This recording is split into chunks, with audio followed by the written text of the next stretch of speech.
as we do this, as we benefit ourselves and benefit others. But what's the starting point of this path? Where do we start? I think in a lot of Master's teachings, she'll point out that the very important starting point for this path is faith. And faith is a very charged word. I think a lot of people have different opinions about what it means to have faith and what is faith. A lot of people would say, oh, Tzu Chi is a faith-based organization. But what does it really mean to have faith? A few years ago, maybe about a year or two ago, I was in Hualien at the Jingsi abode, and there was a guest, a Taiwanese astronomer, and he came to the Jingsi abode to give a lecture to all of the residents there and all the volunteers. And the way he opened up his lecture was very interesting. He said, science and Buddhism are very similar, but there's one difference. He said, in science, we don't believe in anything that we can't see and we can't prove. And I thought about this for a moment because it kind of bothered me. It seemed to be implying that in Buddhism or in other religions, people believe in things that maybe aren't true, or things that are made up, or things that are superstitious. And that's not how I understand faith, not from what I've understood from Master's teachings.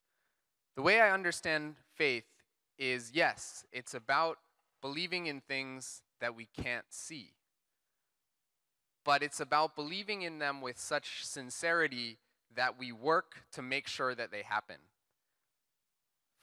6 years ago, 5 years ago or so, there was no English retreat. It had never happened before.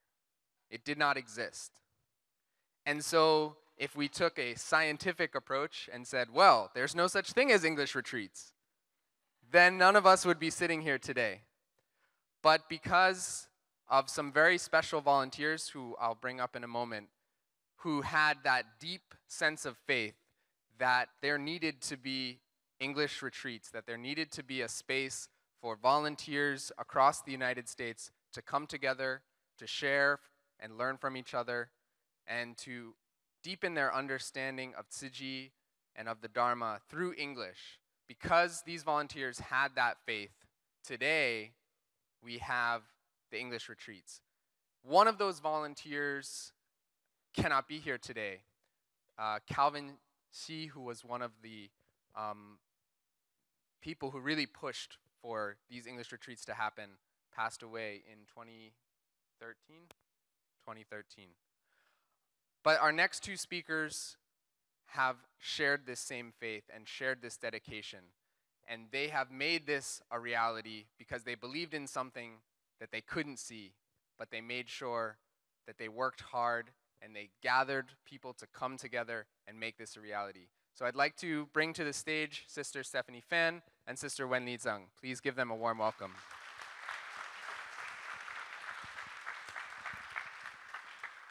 Aloha. I don't know what to say. So I kind of dragged her up. I said, you had to come up with me. I'm here only for the moral support. Well, I don't know why I'm here with her. So what I'm suggesting that you can ask me questions. I mean, I'll ask you questions, and you can answer. How's it? No, I'm going back now. Okay, you can ask me questions. How's it? Okay, let's try to run this without any rehearsals, okay? I don't know what's going on here. Okay, from 1 to infinity. Why from 1? So how do you do from 1 person to infinity? So let's take a look at the picture, right? Here's the heart. So 1 person at a time with this, the work that we have been working on from 1 person. How do you do 1 person? How do you do a 1 person love? Is that okay? So the teacher is testing, okay? Okay. Please do well. And then what's the next question? What's the next love? Oh, somebody say this one? I think we need to go back home. Okay.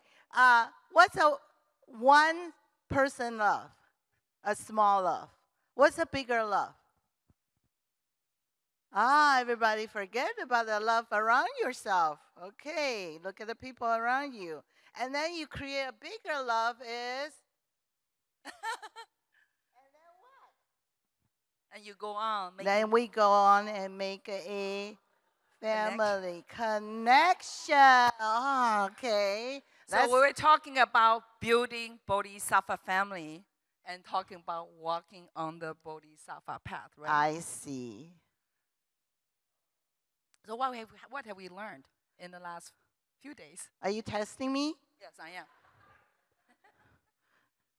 No, I don't. I refuse to be tested. I'll pass this question to you. Okay. Okay. All right, so you do that. Okay. What are the 4 embracing virtues? What? No? What's the last class that we had? Working together, working together. So, just to test your memory, what's the first class you had? Giving, very good. Okay, let's jump. This is a difficult one. Okay, 2 more, right? What's the third one? I think you are all in the class, okay? What's the last one? Yes.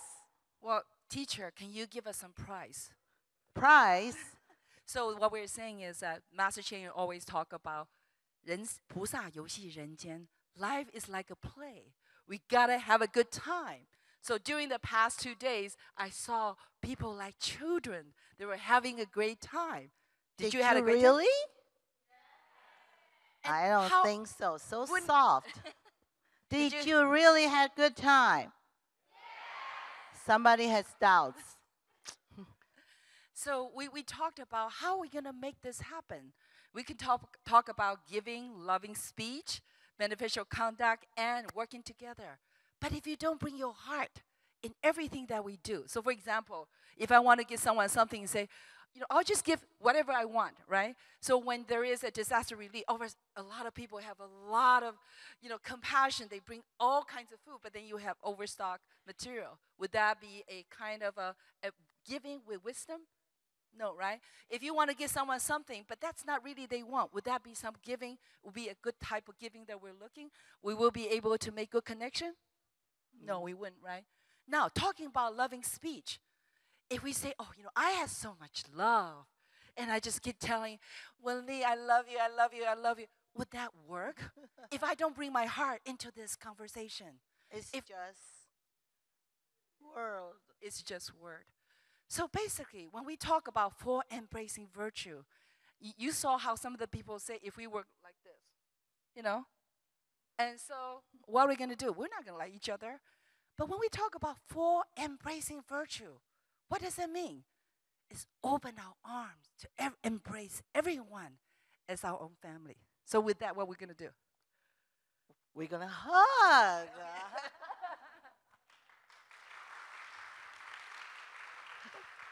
That's what embracing means, right? Okay.